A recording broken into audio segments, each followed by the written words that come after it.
children, I guess she has to monitor with their distance education. So how are they to, what does that look like for her or for teachers in that situation? Right. So we're very mindful that this crisis, that our teachers are people, right? That they're going through this crisis just like everyone else. So let me kind of back up and provide a little bit more clarity. One of the things that we made sure to do in this particular circumstance is pay everyone, whether that's support staff, no matter if they were there or not. But what we also did was, just like our typical daily requirement is 8 to 4. So what we asked is to be available from 8 to 4 for certain staff members, to say if they're the ones answering the phones or whatever, whatnot. But our educators, like I mentioned regarding the master schedule, they have a lot more control because they were the ones who actually worked with their site leadership to develop that master schedule to say, I can teach this class at this time, this class at this time, or whatever, whatnot. So that way they're not overwhelmed. So we don't have any educator right now that is teaching more than 3 blocks. And those blocks don't have to be an hour-long block. It could be 20 minutes. It could be, 35 minutes. It's up to that particular educator. Well, that's great. So they have points of access and it's flexible. And I think that allows a lot for them to differentiate and provide accommodations, because I would imagine, being a teacher myself, I would imagine that if it was a 20-minute set, perhaps they'd have a different time frame where they may address questions or concerns that students have. So, no, I love that flexibility. And it sounds like that model accommodates and differentiates, has those components built in for the students that you serve. That's great. So, absolutely. And if I can just add to that. Go ahead. So what happens is that session is happening live. So our platform allows our students to be able to log in from home, our teachers to be able to log in from home. Now, we did set out guidelines or whatever for proper internet etiquette. Those are very, very intentional regarding, what's in the background, what the person's wearing, what the student, we send it home to our families and stuff like that also, as well as outside of those timeframes, to your point, students could submit questions. Now, they can also ask those questions live. The byproduct of actually us doing it this way, what we found is the students' desire to have that social interaction. So we're constantly tracking our data to see, our student engagement through this time. As I mentioned, we use a few different platforms. So now in our platforms, we can both track the amount of time that students are on, as well as the number of clicks through the different instruction. And so what we've actually found, Dr. K, is actually increased. So, for example, we're at about a 35% increase in our students' online participation, which actually makes sense because it's our only modality right now. Sure. No, absolutely. It makes sense. You landed right into another concern that I have or that I've thought about is how are districts going to ensure the safety of teachers' privacy as well as that of the students and safety, because they'll be embarking upon, cross communication via not only personal home devices or at least personal home networks. And those are so many access points. So how do we ensure, and you touched upon it with saying, making sure what you wear, what's in the background, et cetera. How should districts approach that or where teachers are comfortable who haven't done this before? Right. Well, you have to, one, have the training. You have to have another very strong acceptable use policy. That's between both the students' acceptable use policy as well as the teachers' acceptable use policy. Because what we need to be very, very careful is you don't want, quote unquote, improper interaction between students and or teachers either. Right? Sure. I mean, not indicting any person, but we all watch the news. Those things happen. Absolutely. Right? So on our devices, on our platform, there's no expectation of privacy in that particular interaction. That's how it should be expected, yes. Absolutely. So our expectation is that if you are interacting with a student, there's, on our platforms, there is nothing that we should not be able to inspect at all. The second piece to that is just like every acceptable use policy, every, piece that's in an employee handbook is the proper interaction between students and teachers, right? So then that way we understand, and in our case, because the instruction is actually recorded every time too. So for families who maybe can't make it during that particular instructional block, they can always go back and look at it. we're also archiving the information because, again, it allows students to be able to increase the instructional time. It also allows us to get better as an organization because, say, absent this particular circumstance, right, and the student were on home hospital or something like that happened, they could always go back and review if they needed to. So that's an unusual byproduct, but it's actually making us better as a cohort of educators because now we're having a better understanding of having to shut off all face-to-face interaction and just have it either synchronously or asynchronously, but through the usage of technology. Yeah, that's a great point because we do have the home hospital model or independent study where, we're providing lessons for students who are already at home. So that's a social distancing on a small scale.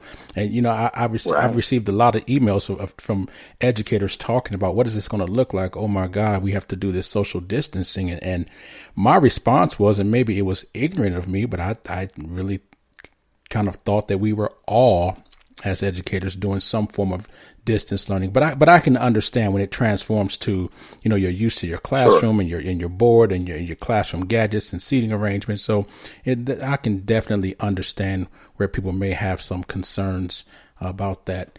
So in any situation when it comes to education, when it comes to students being graded and assessed, we want to make sure that there's some accountability.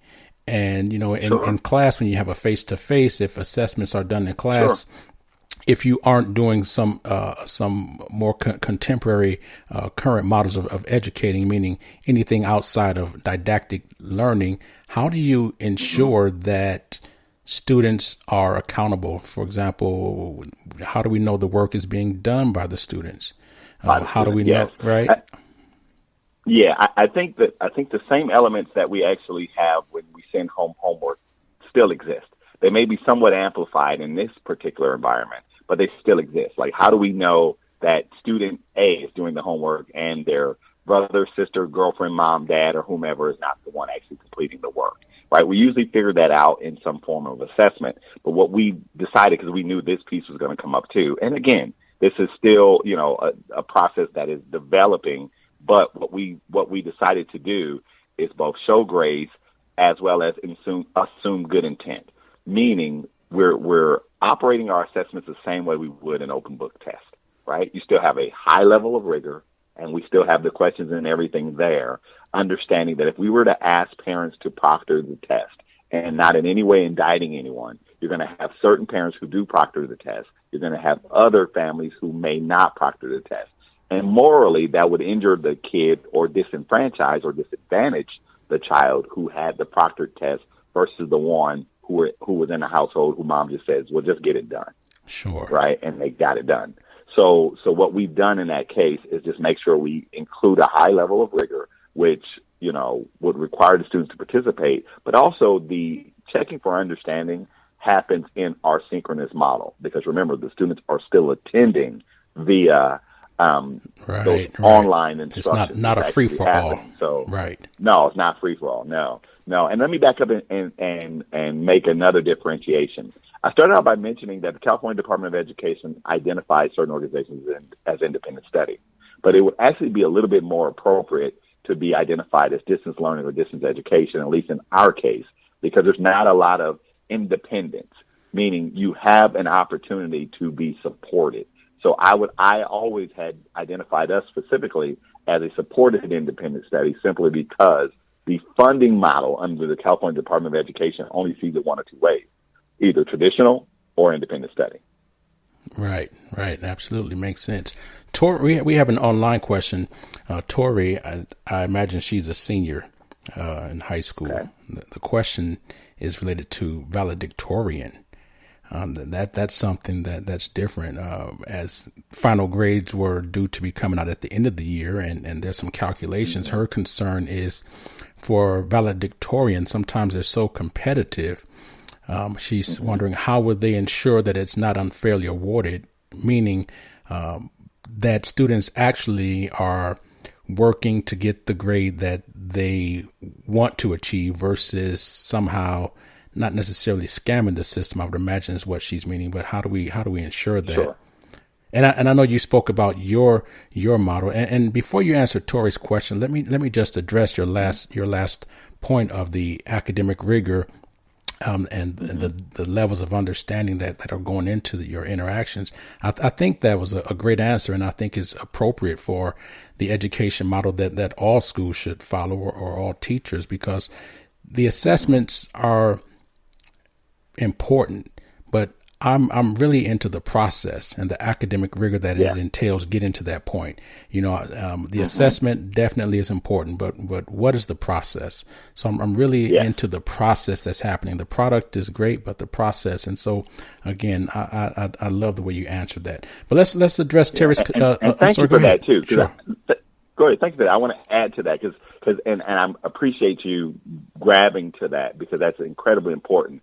Sometimes we just look at it. If you look at an assessment is an autopsy, basically, right? And I hate to use that connotatively, but it is, in the sense that this is what you know based on everything else. But as educators, we always have to stay both fluid, innovative, creative, to understand that there's different ways to demonstrate mastery. Absolutely. And so depending on the instrument that you're using to create that assessment, or the instrument that the assessment actually becomes, one student might do better than another.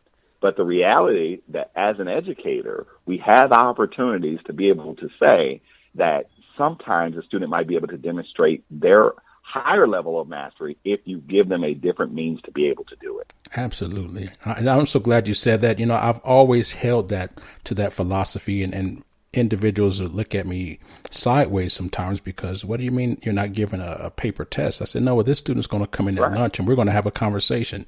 Well, this student's going to do a newscast. This student's going to do a newspaper report and create this student's going to go out in the field and interview and come back. There's so many ways that looks like. And I think it lowers the effective filter of students if from day one they understand that you will be able to demonstrate your mastery in a myriad of ways.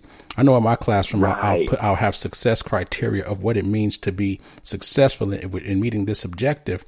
But then I leave a space for students to say, hey, I'd like to show my mastery in this way. So it's very open to students to say, this is what I can do and what I can produce. And I think that's great, especially when we have a multiplicity of students ethnically with various levels of academic abilities, insights, whatever. There's a multiplicity of things we need to consider. So why not have a multiplicity of ways that students can demonstrate mastery? Very, very good. If I can back up and relate something to this, because the conversation I constantly have, and it's actually something I wrote down, and I don't know if I'm going to pursue it in a book or not, but that sentiment is captured in this idea that I've always had, like, why do rappers who, can use double and triple entendres and sophisticated metaphors, why would they ever fail math? Why would they ever fail English? Right. Because they're proving a mastery of the usage of the English language, right? So some of that is just an engagement piece. Some of it is, I just don't want to demonstrate my higher level of mastery in a certain way. And how I came to that mindset is I think about the number of highly successful rappers who are very lyrical, but they dropped out of school.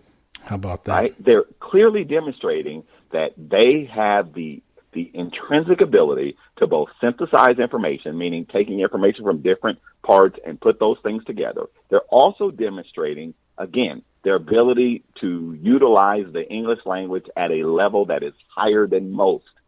But yet and still, if not done right, what happens a lot of times is their academic grade, because they weren't engaged or didn't have the opportunity to be able to demonstrate their level of skill in another manner other than a paper test, they become disengaged. Absolutely. And we can do better than that. Absolutely. And we have to. Definitely we have to. That was an excellent point. So, man, we could go on that topic for quite a while. I'm definitely understanding where you're coming from and what you're meaning, and providing access points and teachers being creative and innovative in the way they do that. And I think that would go a long way to alleviate this dropout rate that we have. That includes some of the rappers that you didn't specify, but that would include that particular population. Many of them are forced out because and it's not that they can't see a way, it's that they haven't been shown that their way is valid. And so they